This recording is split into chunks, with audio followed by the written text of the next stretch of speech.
What's going on, everyone? So today I want to do a video about glide baits, specifically one for being known for its big price point and its big fish catching capabilities, and another one here for just sheer availability as well as budget friendly. So what I'm going to talk about here is something a little different for a kind of a review video for the lures.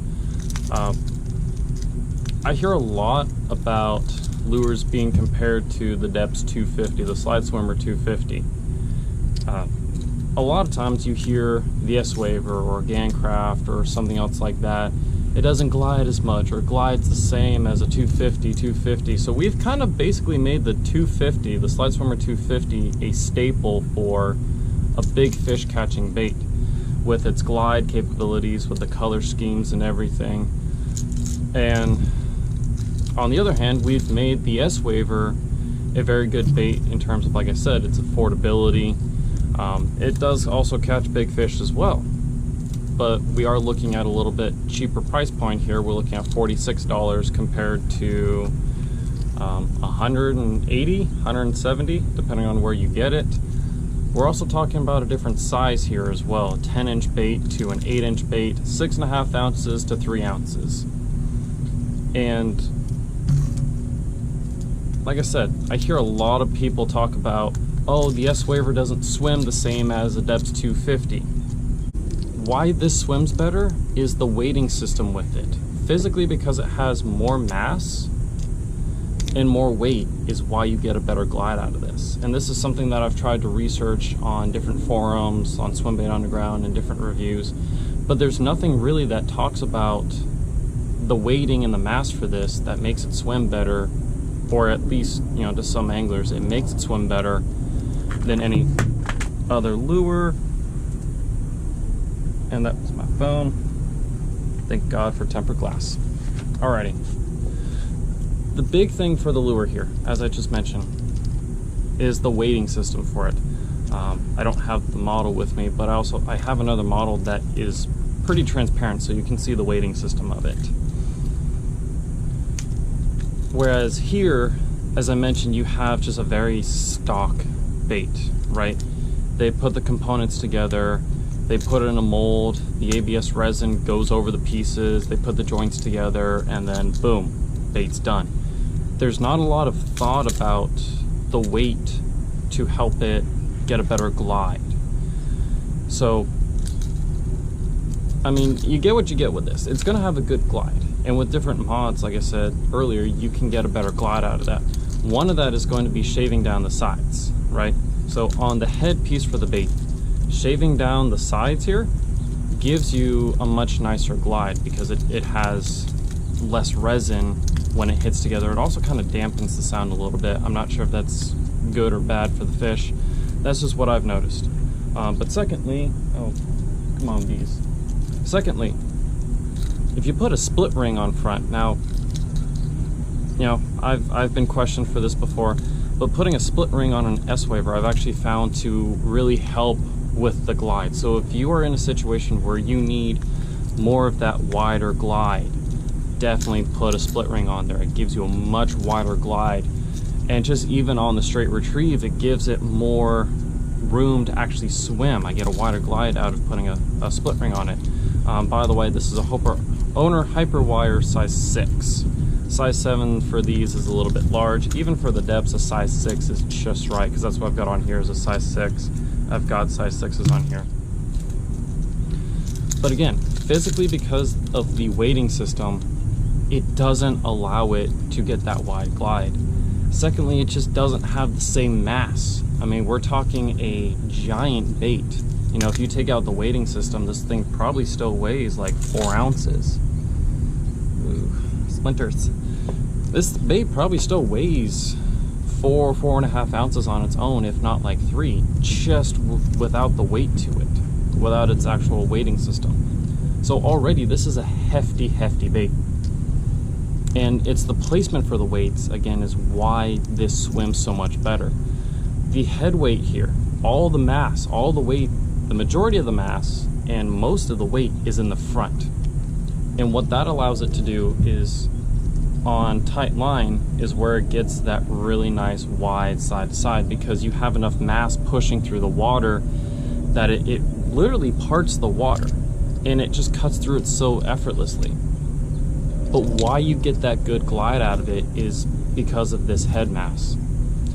When you do the jerk, there's so much momentum behind the lure already, again, because of the mass and because of the weight. There's so much momentum already behind the bait. That's what makes it push. That's where you can get sometimes these 3.5, 4 foot glides off center point, because it has the momentum. And when you stop with enough slack line, it's going to go and go and go. The only thing that'll stop it is the tensioning of the line, really, because it will slow down, but it slows down gradually over time. It's only when the line gets tight do you see it swing back towards you.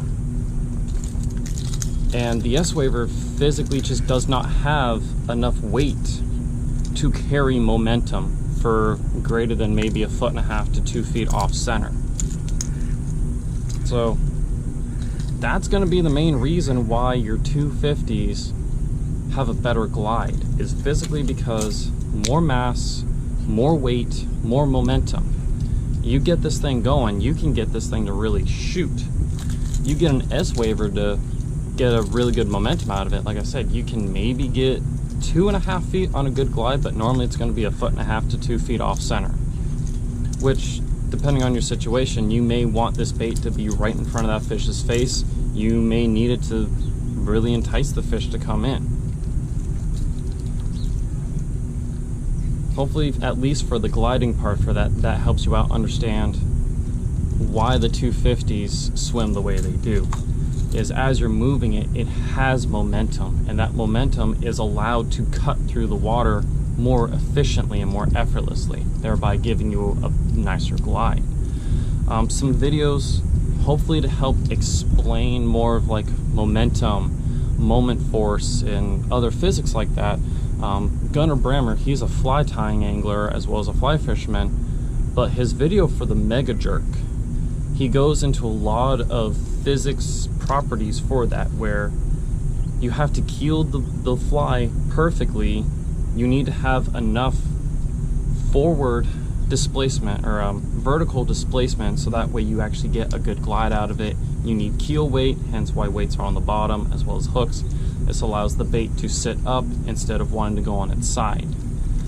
And then again, if you have enough forward weighted momentum, forward weight to create momentum, that's where you get the effortless glides. S-Waver simply does not have that. And like I said, you can get a better glide for putting a split ring on front, but it's the sheer weight, the sheer size, the sheer mass of this that gets you that better glide. So when we're discussing nothing glides as well as a 250, in a lot of situations that's probably right. You need a bait of equal size and equal mass with the same weight distribution in the head to get that same gliding action, that same long drifting glide. Another bait that's going to be similar to a 250 here is going to be the Baitsanity Trout Explorer, the 9-inch, 10-inch Trout Explorer. That's another bait where it has the mass, and the weight that as you're pulling it, it physically can glide. So this is a unfair comparison when we're comparing an S-Waver 200 to a Deps 250. It simply is just not a fair advantage on the Deps part.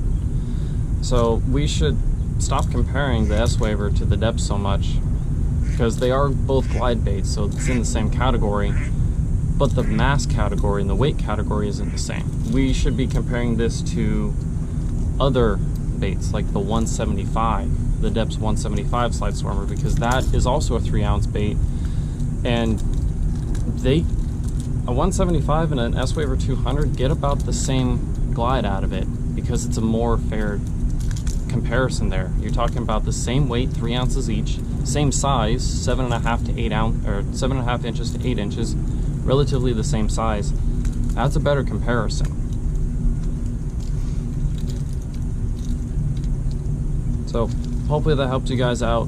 understand why a 250 swims the way it does compared to a 200 S-Waver. More mass, more weight, more momentum. That's what allows it to carry. And it's a simple explanation, it's a simple reasoning, but it does require a little bit of explanation behind it. So again, you guys that are throwing the 200s or looking at 200s, or I'm sorry, Deps 250s, definitely this is a bait that I do consider, and I just recently picked these up. I love the glide I love the swimming action. This is the Japan rainbow trout, and I absolutely love this color. For the trout they stock in Arizona, this is about as close as you can get with the light green back, more of the silver sides. The red band is kind of whatever. Sometimes we get the males to get that really bright red band, but other than that, this is a really good color. In terms for largemouth, go ahead, just keep the stock hooks on there. That's good enough as it is. If you're going to go after bigger fish like stripers, definitely upgrade the hardware. It's about what I got for you guys. Again, explanation for why 250 swim better than 200s, and a good comparison between the two baits there. So have fun, guys. If you're going to pick up a bait, I still recommend the S-Waver 200. It's cheaper. Honestly, it casts better. In my opinion, it's lighter, it's easier to throw, and you don't need you still need designated swim bait gear, but you don't need something that can throw 6, 8, 9 ounces, something like that. You know, just a typical Dobbins 806, or something of equal standing. Something that can throw at least 3 to 5 ounces is good for this guy. Still, pick this up. 8 inches, also being a smaller bait, is going to be more conducive for like your 4s and 5s, because most lakes have 4 and 5 pound fish. So, and 2s and 3s will eat this as well. Alrighty guys, I've talked too long now, so take care, have a good day, tight lines.